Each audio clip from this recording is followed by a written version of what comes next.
তাহলে আজকে অক্ষয় তৃতীয়ার দিন বিরিয়ানি আর চিকেন চাপ আর ডিম, যে দুটো ডিম ভাতের মধ্যে দিয়ে দিয়েছি। আর বনির ভাত রান্না হচ্ছে, তো খায় না, তারপর বেশি খায় না, তাও তো রান্না তো করতেই হবে। আজকে মিষ্টির দোকানের দই এনেছে বনির জন্য। আর বিরিয়ানি, চাপ, আর কালকের একটু তরকারিও আছে। ব্যাস এই দিয়ে এই বেলা তো হয়ে যাবে, তারপরে দেখা যাবে রাতের কি কি প্রোগ্রাম আছে। আজকে মিষ্টির দোকানের দই, আর বুনোর বাবা তো মিষ্টি আনেনি, শুধু ঠাকুরের জন্য একখান প্রসাদ নিয়ে আইছে, তাও আজকে পুজো দিত না, নাহলে অক্ষয় তৃতীয়াতে পুজো দিতে হবে মিষ্টি আর ফুল আনতে।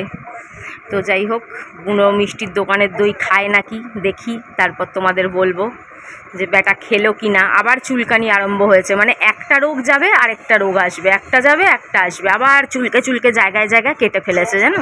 মানে কি বলবো, এটা হচ্ছে ওর সবচেয়ে পুরনো রোগ, যেটা একদম 3 বছর 3 বছর কালে বোঝো কাণ্ড। বাইরের দই দিয়ে খাবে, মানে মিষ্টির দোকানের দই যেটা ডাক্তার বারণ করে দিয়েছে সেটা দিয়েও ভাত খাবে, কিন্তু ও ওই আমুলের দই পাতলা পাতলা টক টক ওই দিয়েও খাবে না। মানে ছোটোবেলা থেকে ভালো মন্দ খেয়ে মানে কিভাবে ওর স্বভাব হয়ে গেছে চিন্তা করো। দোষটা আমরাই, কি না খেয়েছে ও।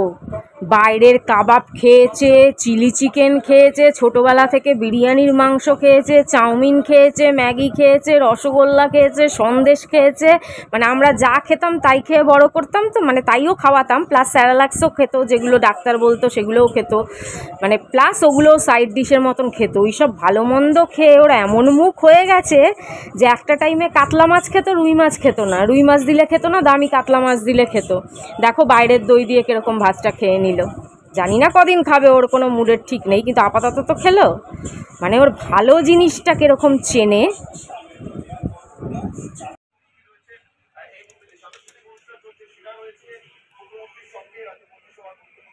না না, বুনোর বাবা দুটো প্রসাদ এনেছে।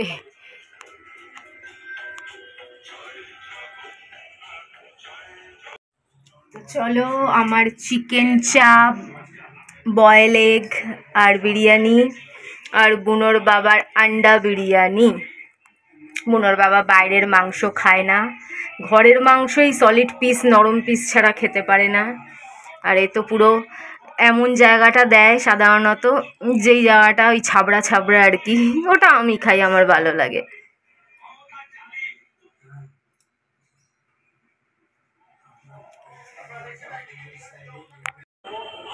ছেলে আজকে একটু ঠান্ডা পাইছে, তাই কম্বল জড়িয়ে শুয়ে রয়েছে। বাবার জন্য টিফিন নিয়ে এলো সিদ্ধ মাংস চটকে চটকে চটকে চিবিয়ে খায় না, খালি গিলে গিলে খাবে। যখন খাবে যেটুকুই খাবে গিলে খাবে, আর না খেলে তো খাবেই না। বিরিয়ানি খাওয়ার পর বুনোর বাবার এখন ইচ্ছে হলো পরোটা আর ডিমের ঝুড়ি খাবে, তাই বুনোর বাবা এখন পরোটা বানাতে লেগে গেছে। পরোটা আর ডিমের ঝুড়ি।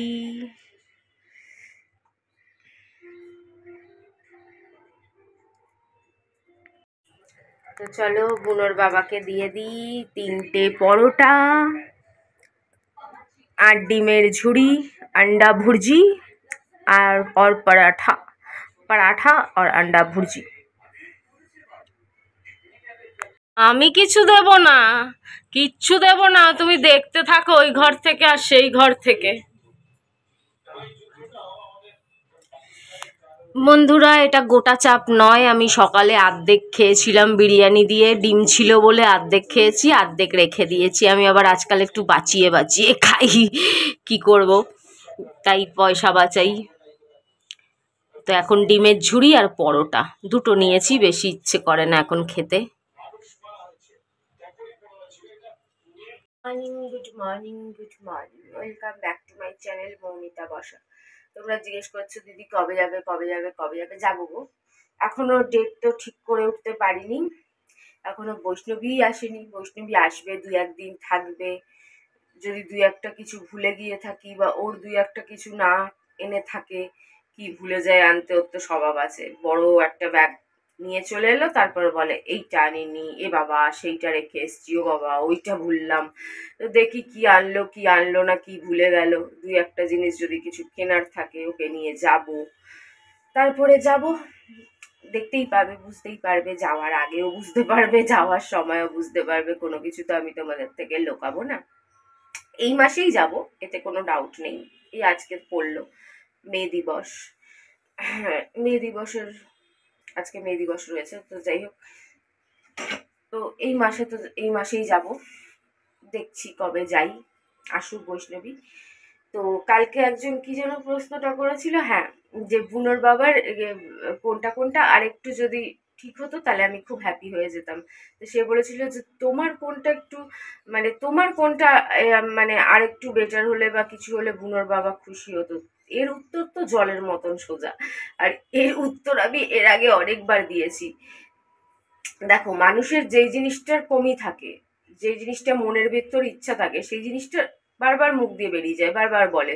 যেরকম আমি তোমাদের কালকে যেগুলো বললাম, সেগুলো কিন্তু আমি যে তোমাদের বললাম তা না। তোমরা তো দেখো আমি সারাদিন বুনোর বাবাকেও এগুলো বলতে থাকি, ঘুরতে নিয়ে যা রে, এইটা দে রে, ও তুই কোনোদিন আমার একটা পায়ের তোরা দিসনি, কেন দিসনি, রিস্কাওয়ালা, এরকমই আর কি মারতেই থাকি। যেহেতু বুনোর বাবা অন্যদের অপমান করে, তাই আমি ইনডাইরেক্টলি বুনোর বাবাকেও রিস্কাওয়ালা বলি। বুনোর বাবার লোককে ছোট করে, আমিও বুনোর বাবাকে ওরকম বলে দিই। বুনোর বাবার লোককে মন থেকে ছোট করে, আমি বুনোর বাবার সাথে ইয়ার্কি মেরে বুনোর বাবাকে এরকম বলি। তা আমার মনে যেটা আছে আমি সেটা তোমাদের সামনেও বলি, বুনোর বাবার সামনেও বলি। কিন্তু বুনোর বাবাকে 10 বছরে আমি আমার মানে যেটা ফিল করেছি, যে যেটা হলে বুনোর বাবা হয়তো আরো হ্যাপি হতো, সেটা হচ্ছে সবচেয়ে বড় কথা, আমি যদি আমার পুরনো কাজ না ছাড়তাম। একদম জলের মতন উত্তর। মানে এই উত্তর যদি আমায় কেউ দিদি নাম্বার ওয়ানে জিজ্ঞেস করতো, তাহলেও মানে টকাস করে মুখ দিয়ে এটাই বেরোবে। সবার আগের কথা হচ্ছে, আমি যদি আমার পুরনো কাজ না ছাড়তাম, তাহলে বুনোর বাবা সবচেয়ে খুশি হতো। কেননা যা দেখতে লাগে ওপর থেকে তা অ্যাকচুয়ালি হয় না, হয় না, হয় না। বেশি কিছু বলবো না। ভালো মানুষ বুনোর বাবা, নো ডাউট ভালো মানুষ, কিন্তু প্রত্যেকটা ভালোর মাঝখানে চাঁদ মেবি দাগ হ্যাঁ। সেই সব কথা আর তোমাদের বলে লাভ নেই, তোমরা এইসব যতক্ষণ পুরো খুলে না বলি ততক্ষণ তো বুঝবে না। তার জন্য ঠিক আছে, তো তাহলে বুনোর বাবা আরো বেশি হ্যাপি হতো। আমি যদি অনেক অনেক টাকা কামাতাম, আর যদি আমার বয়স 14-15 হতো, তাহলেও বুনোর বাবা আরো বেশি খুশি হতো। কেন, বুনোর বাবাকে বাজে বাজেই দেখি গুগল ঘেটে অমুক ঘেটে, বা ভিডিও বা ফেসবুক বা অমুক ছোট্ট ছোট্ট মেয়েদের ফটো দেখতে থাকে। বুড়োর বাবা ভাবে আমি দেখছি না, কিন্তু আমি তো খাটে শুই, খাট থেকে উপর থেকে নিচে দেখা যায়। বুড়োর বাবা ভাবে আমি মনে হয় ঘুমায় পড়ছি, আমি ব্যাঙের মাথা ঘুমায় পড়ছি, আমি সব দেখতে পাই, সব বুঝতে পারি। তো যাই হোক, এগুলো হলে হয়তো বুনোর বাবা আরেকটু খুশি হতো। কিন্তু বুনোর বাবা যখন আমাকে এনেছিল না, তখন কিন্তু বুনোর বাবা এরকম কিছু বলেনি, কি বরঞ্চ আমার বান্ধবীর সাথে তালে তাল মিলিয়ে এরকম বলেছিল, যেন মনে হয়েছিল আমাকে পটের বিবি করে রাখবে, রাজকুমারী করে রাখবে, রাজরানী করে রাখবে, আমাকে কোনো কাজ করতে হবে না, ঘরের টুকটাক কাজ ছাড়া। এরকম ভাবেই বলেছিল, এরকম ভাবেই আশ্বাস দিয়েছিল। যদিও মানুষ বলে এক করে এক, সেটা কোনো বড় ব্যাপার না। এরকম অনেকেই অনেক কিছু বলেছিল, অনেকেই অনেক বাধা করেছিল, অনেকেই অনেক জ্ঞান দিয়েছিল, কেউ কথা রাখেনি, কেউ কথা রাখে না। কেউ কথা রাখেনি, কেউ কথা রাখে না। তো যাই হোক, তো কাজ করা ভালো কথা, আমি বলছি না যে কাজ করা খারাপ, খারাপ, কিন্তু তার মানে এই না যে যারা হাউস ওয়াইফ হয় তারা কোনো অপরাধী, তারা কোনো পাপী। অবশ্যই মহিলাদের নিজেদের পায়ে দাঁড়ানো উচিত, মেয়েদের নিজেদের পায়ে দাঁড়ানো উচিত, কাজ করা উচিত, এটা আমি একবারেও অস্বীকার করছি না, একদম অস্বীকার করছি না। কিন্তু কিন্তু তার মানে এইও না যে দুনিয়াতে যে হাজার হাজার চারিদিকে চোখ ঘোরালে, সব দিকে চোখ ঘোরালে হাউস ওয়াইফদের দেখতে পারি, হাউস ওয়াইফ হওয়াটাও কোনো অপরাধী, তা তো নয়। দুনিয়াতে যেরকম কর্মরত মহিলা হাজার হাজার লক্ষ লক্ষ আছে, সেরকম কিন্তু আমার ঠাকুমা, পিসি ওদের মতন হাউস ওয়াইফও লক্ষ লক্ষ আছে, যারা শুধু হাজব্যান্ডের ভরসায় বেঁচে থাকেন, বা বাপের বাড়ির কিছু সম্পত্তি থাকে, আর তারা শুধু ঘরের কাজ করেন, তারা কোনোদিন কোনো বাইরের কাজ করেন না। এমনকি এরকম হাজার হাজার লক্ষ লক্ষ স্বামী আছে যারা পছন্দই করেন না যে বউরা বাইরে কাজ করুক। যেরকম রাজীব বলো, আমার মনে হয় কিছু কিছু নন বেঙ্গলি পরিবার এরকম আছে, কেন আমি এই ব্যাপারটা মনীষকেও দেখেছি, মনীষদের ফ্যামিলিতেও দেখেছি। এরা পছন্দই করে না বউরা বাইরে কাজ করবে। কেন কাজ করবে? এদের স্বামীরা রোজগার করতে জানে, এদের বউদের কাজ করতে দিতেও চায় না, এরা দিতেও চায় না। তো যাই হোক, সেটা যার যার কপাল, যার যার চিন্তাধারা। আমার চিন্তাধারা দুরকমই ঠিক আছে। আমার কাজটাও ভালো লাগে, আমি সেটাকেও সম্মান করি। আবার যারা হাউস ওয়াইফটা চুজ করে, আমি সেটাকেও সম্মান করি।